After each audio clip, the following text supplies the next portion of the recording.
Apa yang bisa kita pelajari dari serangan Israel baru-baru ini, bahkan terjadi dalam masa gencatan senjata?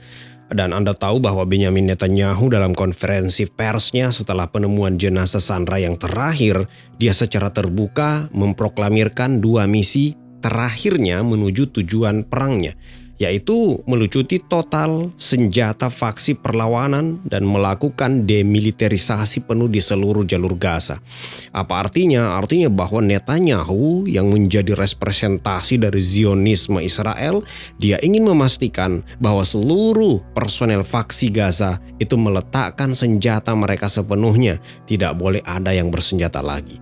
Netanyahu menegaskan bahwa tidak akan ada pembangunan kembali di Gaza, tidak ada rekonstruksi selama kelompok tersebut masih memiliki kemampuan militer. Selanjutnya adalah mereka mau memastikan bahwa seluruh infrastruktur teror, termasuk sisa-sisa terowongan dan kapasitas produksi senjata, serta memastikan Gaza tidak lagi menjadi ancaman keamanan bagi Israel di masa depan. Israel harus Anda akui bahwa mereka berhasil melalui lobi-lobi bersama Amerika sehingga terbitlah satu pernyataan kontroversial bahwa perdamaian Palestina hanya bisa datang kalau semua orang mengakui, menghormati, dan menjamin keamanannya Israel. Israel pun harus dijamin keamanannya. Lalu kita bisa dapat perdamaian. Itu pernyataannya. Dan ini tak ubahnya logika hukum yang sedang viral di negeri Konoha, di mana ada berita jambret pun harus dijamin keamanannya. Jadi saya pikir bangunan saja yang dirusak, tapi ternyata logika berpikir manusia pun dirusak kalau begini. So, para pendengar, Assalamualaikum warahmatullahi wabarakatuh. Kembali lagi di siaran radio kita bersama saya Budi Karabani, dan bismillah kita lanjutkan narasinya, dan semoga teman-teman bisa menyimak narasi ini sampai akhir biar tersampaikan pesannya. Jadi Netanyahu ini tak lupa dia membanggakan dirinya sebagai satu-satunya tokoh yang secara konsisten dan berulang kali dia sebut dirinya berhasil menghalangi berdirinya negara Palestina. Dan ini bukan sekedar retorika militer, melainkan ini sebuah maklumat politik bahwa perdamaian versi mereka adalah ketika penyerahan diri total bangsa Palestina tanpa syarat dan tanpa kedaulatan, dan semua basis perjuangannya dinetralisir.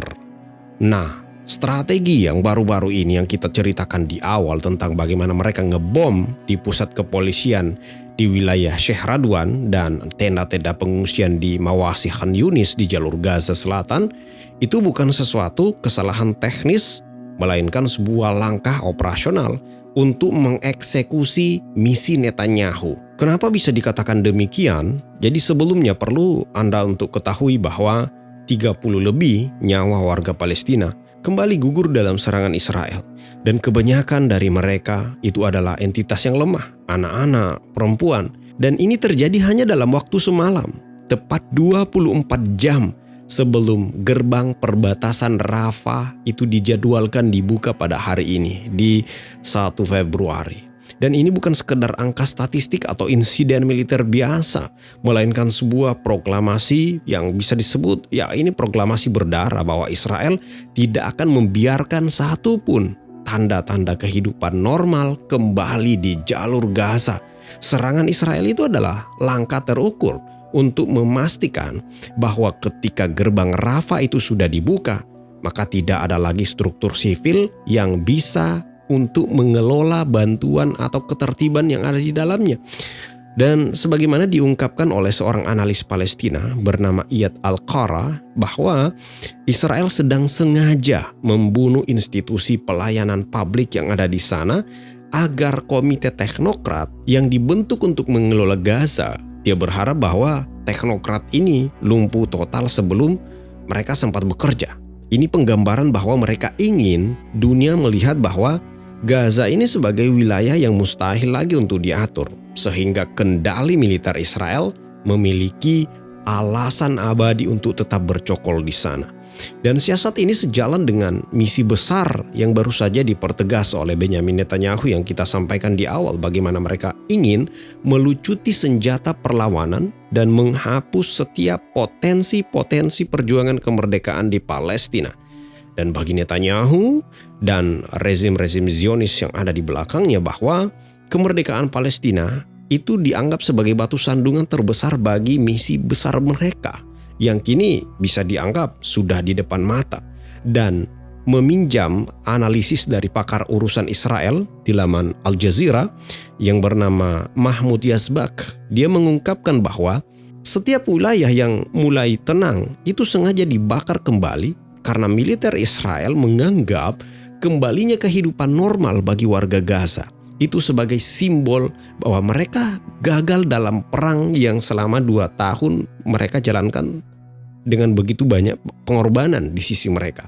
Dan itulah sebabnya bahkan bantuan kemanusiaan, bantuan pangan pun sampai-sampai mereka blokir secara terang-terangan sebagai bagian daripada kebijakan mereka untuk menciptakan kelaparan massal. Dan Israel tidak hanya ingin menguasai tanah, mereka ingin memastikan bahwa bangsa Palestina itu kehilangan kemampuan untuk bertahan hidup sebagai sebuah entitas yang bermartabat. Nggak bisa survive, nggak bisa berjuang lagi. Nah, para pendengar, di balik kekejaman ini terdapat juga kemunafikan global yang mengerikan. Bagaimana Anda melihat Amerika Serikat melalui pernyataan mantan pejabatnya yang bernama Thomas Warwick, dia justru menunjukkan sikap seolah ini sesuatu yang harus dimaklumi, sikap pemakluman terhadap pembantaian yang terjadi dengan dalih bahwa di sana ada target militer yang sah sebagai dalih Israel untuk memburu kelompok perjuangan Palestina.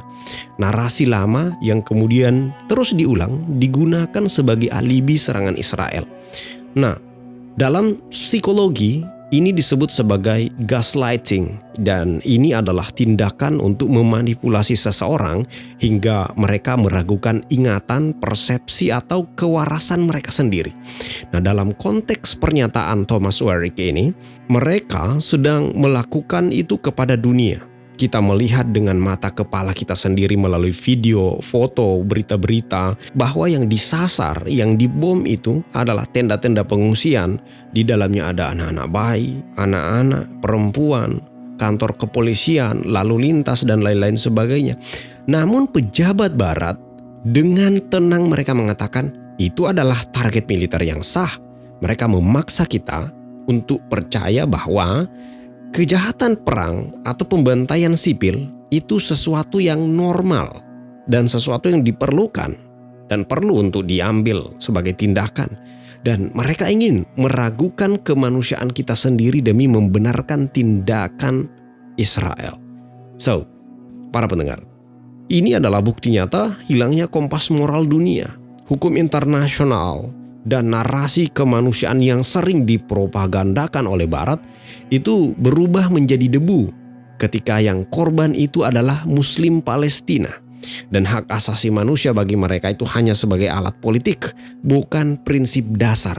Umat Islam di Gaza diperlakukan sangat tidak adil. Mereka yang mempertahankan tanah air dan martabatnya, justru mereka dicap sebagai teroris agar darah mereka sah untuk ditumpahkan tanpa ada konsekuensi hukum internasional. Ini sama halnya ketika Belanda menjajah Indonesia. Ya, pejuang-pejuang kemerdekaan kita dicap sebagai ekstremis. Dan pelabelan seperti ini adalah senjata psikologis yang paling keji untuk membungkam kebenaran dan membenarkan setiap peluru yang menembus raga warga sipil Palestina atau di masa perjuangan kemerdekaan kita yang menyasar pejuang-pejuang kemerdekaan kita dulu. Para pendengar, kondisi ini juga menjadi cermin bagi kelemahan sistemik dalam dunia Islam yang saat ini hanya mampu mengeluarkan kutukan tanpa tindakan yang nyata. Dr. Mahjub Al-Zuhairi, pakar politik Timur Tengah, mengungkapkan bahwa Israel sedang meledakkan setiap poin-poin kesepakatan damai dengan penuh kesadaran. Itu karena mereka memegang kendali atas narasi dan kekuatan di lapangan. Dan situasi di lapangan itu dibuat begitu gelap dan simpang siur sehingga tim pengawas dari Eropa pun akhirnya memilih untuk mundur dari perbatasan Gaza. Mereka mengakui bahwa mereka tidak lagi mampu melihat fakta yang sebenarnya terjadi di tengah kekacauan yang sengaja diciptakan oleh entitas yang sedang melakukan penjajahan di sana. Dan mundurnya para pengawas ini memberi ruang bagi Israel untuk terus melakukan penindasan tanpa ada saksi mata internasional yang kredibel di lapangan. Sementara itu, dunia Islam terjebak dalam diplomasi yang tidak bertaji, seolah membiarkan saudara-saudara mereka menjadi tumbal bagi ambisi Sionisme. Para pendengar, bagaimana tanggapan teman-teman semua mengenai apa yang baru-baru terjadi ini? Tuliskan di kolom komentar. Tentu narasi ini punya kekurangan dan teman-teman bisa membubuhkan catatan di kolom komentar ya. So, saya Budi Karabani untuk siaran radio kita kali ini. Semoga teman-teman bisa like, share dan membagikan narasi ini untuk teman-teman di luar sana. Barakallahu fikum, jangan tinggalkan sholat karena sholat adalah pembatas kita dengan kekufuran. Insya Allah kita lanjut di siaran radio kita selanjutnya dan jangan lupa subscribe karena ini channel terbaru kita. Stay in Budi Karabani Reborn. Thanks for watching. Barakallahu fik.